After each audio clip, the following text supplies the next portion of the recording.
Study कर सकते हो, है ना। दो टाइप से स्टडी में क्या होगा कि एक तो आपको जो स्टडी करना है वो आप फंडामेंटल से कर सकते हो, ठीक है, दूसरा आप टेक्निकल कर सकते हो।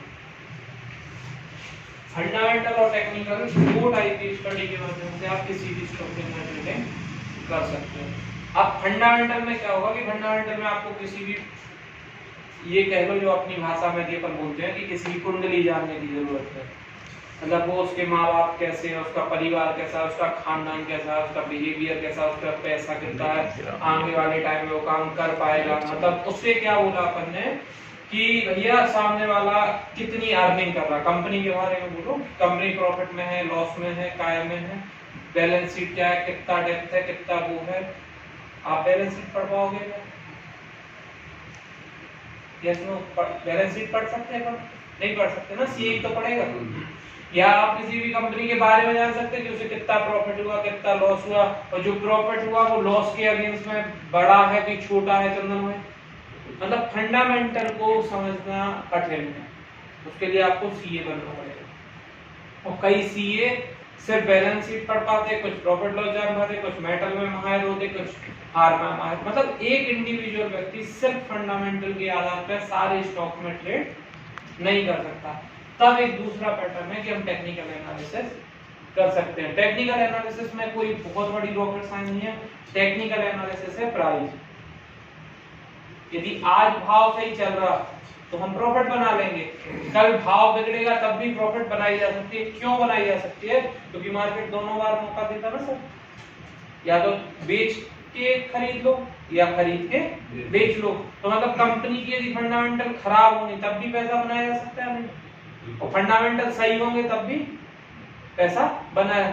इसीलिए जो मोस्ट पॉपुलर थिंग है इस मार्केट के अंदर वो है कि हम टेक्निकल एनालिसिस को स्टडी करना सीख लें। और टेक्निकल एनालिसिस का सीधा सा सिंपल है प्राइस की स्टडी करना। आपने कई बार कई लोगों को सुना होगा, वो बोलते भाव भगवान है ना, तो प्राइस आफ्टर ऑल भगवान है।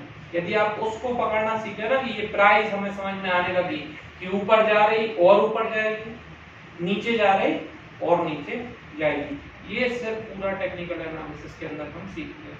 अब उसके अंदर किस तरीके से सीखते हैं? सबसे पहला होता है कि उसको जो देखने का तरीका होता है वो चार्ट होता है। चार्ट की जो स्टडी होती है, चार्ट की स्टडी में आप तीन तरीके से देख सकते हो, या तो लाइन चार्ट देख लो, या बार चार्ट देख लो, या आप कैंडलस्टिक का चार्ट देख लो। ये तीन तरीके के टेक्निकल एनालिसिस के अंदर चार्ट होते हैं। एक लाइन होता, दूसरा कौन सा चार्ट होता? बार चार्ट, और तीसरा कैंडलस्टिक चार्ट। जो आपको देखते कैसे, नेक्स्ट यहाँ कैंडलस्टिक के जो अपन लाइन चार्ट देखेंगे, नेक्स्ट लाइन चार्ट में इस टाइप का चार्ट दिखेगा, और जो लाइन चार्ट बेस्ड होता है पूरा वो क्लोजिंग बेसिस पे ही होता है। उसके अंदर प्राइस की तीन चीजें पता नहीं चलेंगी आपको, किस भाव पे ओपन हुआ, किस भाव पे क्लोज हुआ, किस भाव उस टाइम का हाई क्या था, उस टाइम का लो क्या हुआ।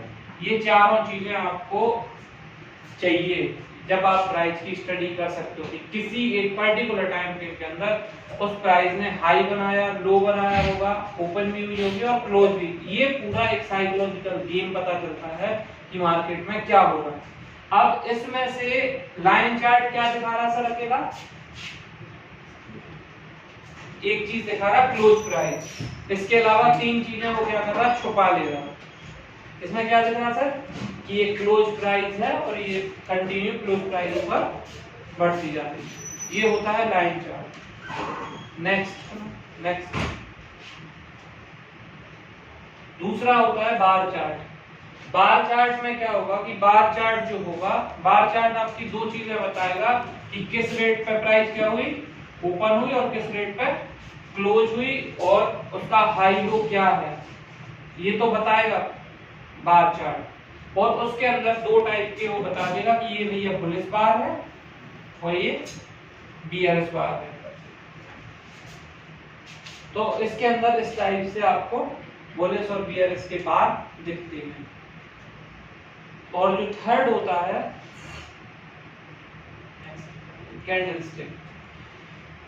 कैंडलस्टिक इस टाइप से दिखता है आपको।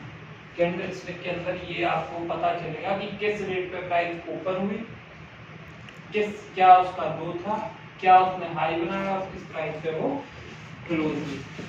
ये चारों चीजें जो आपको टेक्निकल एनालिसिस के लिए चाहिए, वो सारी चारों चीजें कौन बताता है? Candlestick chart. साथ में बार चार्ट में जो चीज नहीं होती है, बार चार्ट में आप साइकोलॉजी रीड नहीं कर सकते कि कितना यहाँ से सेलिंग प्रेशर जनरेट हुआ, कितना यहाँ से बाइंग प्रेशर जनरेट हुआ, कौन एक्टिव रहा, उस दौरान किसने क्लोजिंग बेसिस पे अपने आप को सस्टेन किया। तो उस पर्टिकुलर टाइम फ्रेम के अंदर जो ट्रेडिंग हुई है, उस दौरान क्या हम अपने आप को सस्टेन कर पाए बायर के रूप में या सेलर के रूप में, ये पूरी साइकोलॉजी को मैं बताता कैंडलस्टिक। अब आप बताओ आपको कौन सा पढ़ना? लाइन पढ़ना, कैंडल पढ़ना। क्यों? क्योंकि कैंडलस्टिक का जो चार्ट है वो अपने आप में लगभग संपूर्ण चार्ट है। यदि आपको बार और लाइन चार्ट नहीं भी आते तो जरूरत भी नहीं है। कैंडलस्टिक के अंदर वो सारी चीजें होती हैं, प्राइस भी होती है और साइकोलॉजी भी होती है। और इस मार्केट में आपकी प्राइस के पैटर्न के स्ट्रेटजी की अपेक्षा जो साइकोलॉजी होती है वो शायद 90% काम करती है और आपके पैटर्न, प्राइस, स्ट्रेटजी सारी चीजें 10% काम करती हैं। लोग स्ट्रेटजी के पीछे भागते हैं, जबकि हकीकत ये है कि आप यदि साइकोलॉजी ठीक कर लो तो हर स्ट्रेटजी सही होती है। इस टाइप से ये देखेगा आपको। इस पर अपन पूरा सेशन है, पूरा चर्चा करेंगे।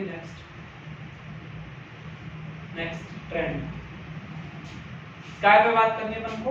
कैंडलस्टिक चार्ट पे, ठीक है।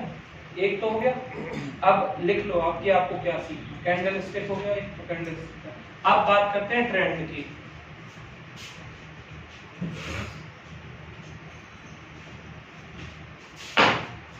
मार्केट में 3 टाइप के ट्रेंड होते हैं बेसिकली, है ना। अब उसके अंदर जब हम जाएंगे तो बहुत सारे ट्रेंड बनेंगे। बेसिकली जो ट्रेंड होगा, एक ट्रेंड होगा अप, सेकंड डाउन ट्रेंड, तीसरा साइडवेज। अप ट्रेंड का मतलब सिंपल सा हो गया, प्राइस ऊपर जाएगी। डाउन ट्रेंड का मतलब हो गया प्राइस सीधी नीचे जाएगी। और साइडवेज का मतलब है प्राइस कहीं नहीं जाएगी। अप ट्रेंड में प्राइस क्या करेगी सर? ऊपर जाएगी। डाउन ट्रेंड में प्राइस नीचे जाएगी। और साइडवेज में प्राइस एक रेंज में फंस जाएगी। मतलब इसे यदि हम चार्ट के रूप में ड्रॉ करें तो ये अप ट्रेंड हो गया, ये डाउन ट्रेंड हो गया, और इसी बीच में एक डिब्बा के अंदर ये प्राइस ऐसे मूव करती रहेगी, इसे साइडवेज। तो हमेशा ये कहा जाता है कि अप ट्रेंड में हमेशा बाय करो, डाउन ट्रेंड में हमेशा सेल करो, और साइडवेज में कुछ नहीं करो।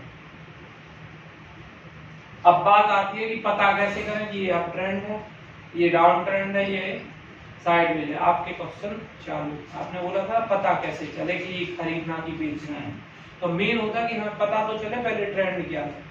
आप कितनी अच्छी पतंग उड़ा लेते हो, लेकिन आपको बहुत साधारण तरीके से पतंग उड़ानी हो कि आपको कोई दिक्कत नहीं हो, तो हवा के रुख के साथ में पतंग उड़ा लो, शायद आपकी पतंग ज्यादा अच्छी उड़ जाएगी, है ना।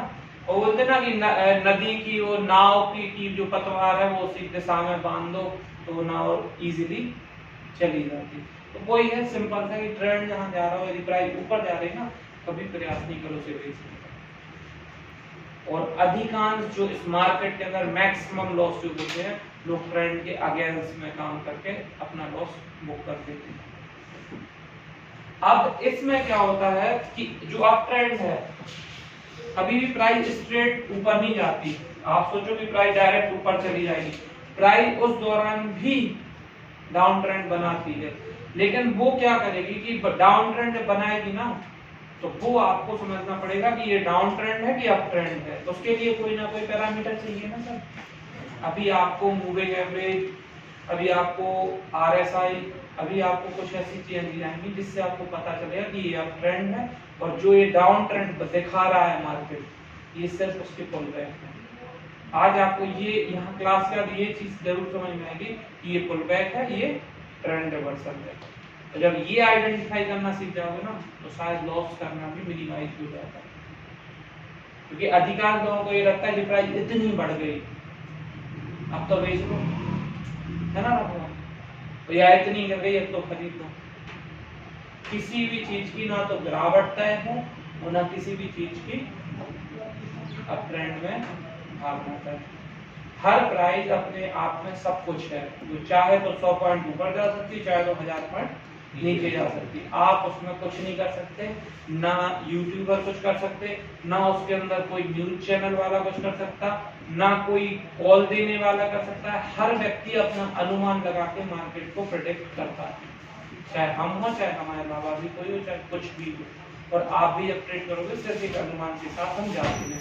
इसीलिए हम आपको बोल रहे हैं कि हम कभी भी ये डिसाइड नहीं करते कि हमें प्रॉफिट कितना लेना, हमें सिर्फ इतना पता है कि हमें लॉस कितना देना, क्योंकि ऊपर खुला आसमान है सर, कुछ भी हो सकता है। और आप ये मान के चलना कि जो ट्रेड आपकी सही होगी ना वो हमेशा सही रहेगी, और जो गलत होगी वो जितनी चाहे दूर तक उसके साथ चले जाना वो गलत रहेगी।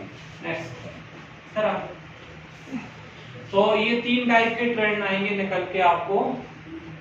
अब ट्रेंड बढ़ते जाएगा, स्लो स्लो बढ़ते हो, ये हो गया आप ट्रेंड, ठीक है ना।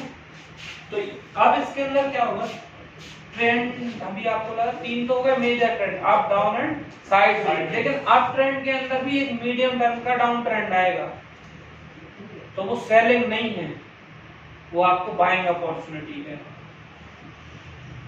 हम यहाँ पे खरीदने में अच्छा महसूस नहीं कर रहे, लेकिन जब ये साइडवेज होके नीचे आएगा ना सर, हम इसे यहाँ खरीद सकते हैं ना, यहाँ हमारा रिस्क रिवार्ड फेवर करेगा और फिर हम यहाँ पे जाने की तैयारी कर सकते हैं। तो आज जब आप यहाँ पे जब आगे पर बात करेंगे तो आपको पता चलेगा कि ये प्राइस गिरेगी कहाँ तक, जाएगी कहाँ तक, और यदि हमसे रिवर्स गई तो जाएगी कहाँ तक।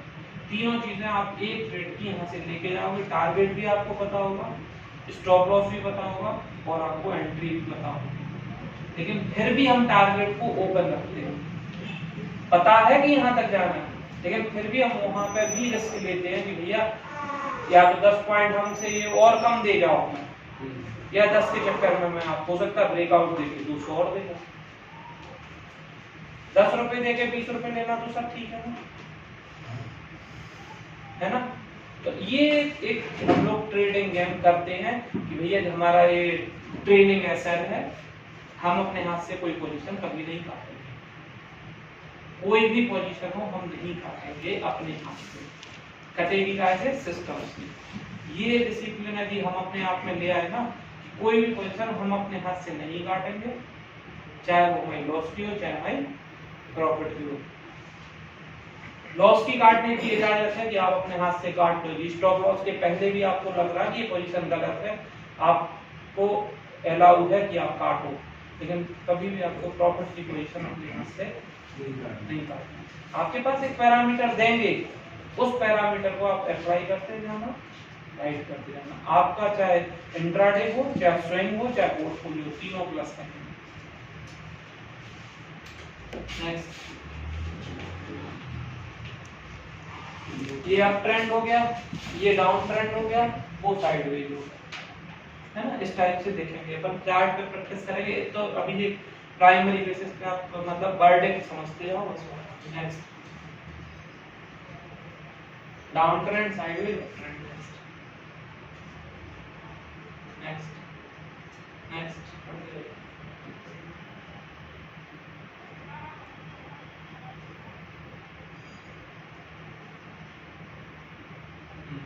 थर्ड टॉपिक है वॉल्यूम।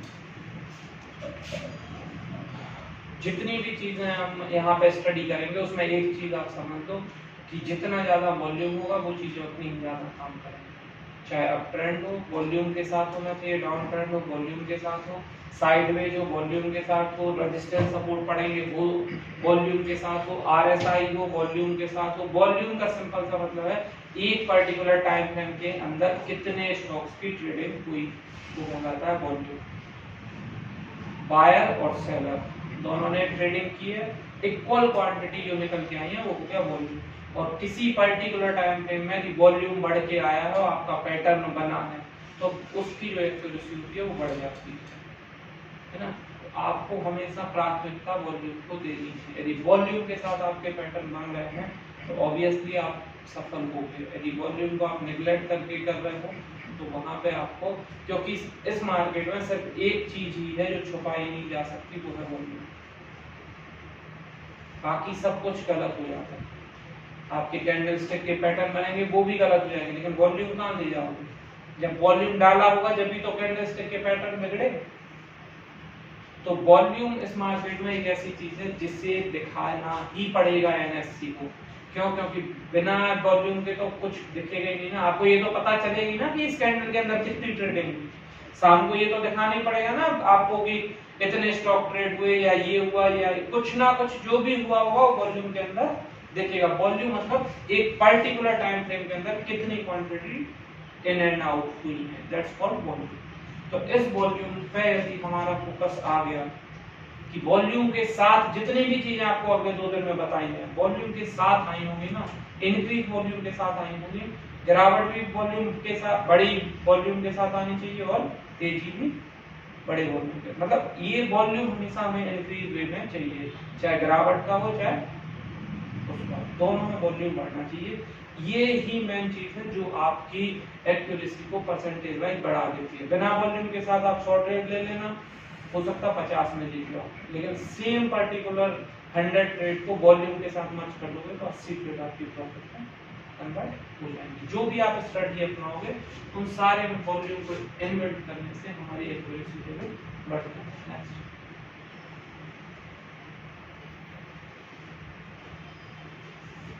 ये चार्ट पैटर्न में भी पूरा अपन डिस्कस करेंगे, इसके अंदर जाना है अच्छे से।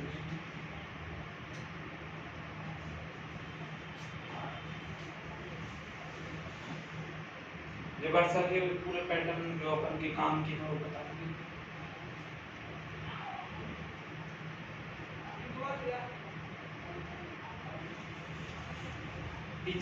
नहीं अब कैंडल स्टिक से शुरू करो मैं सीधा। चलो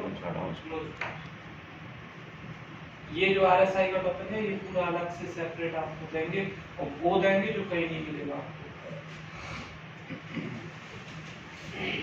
अब यहाँ से देखो ध्यान से सुनना, अभी तो एक बेसिक्स था जैसे इंट्रोडक्शन है, यहाँ से चीज़ें आपके दिमाग में जानी चाहिए। अभी चार्ट वगैरह देखते हो?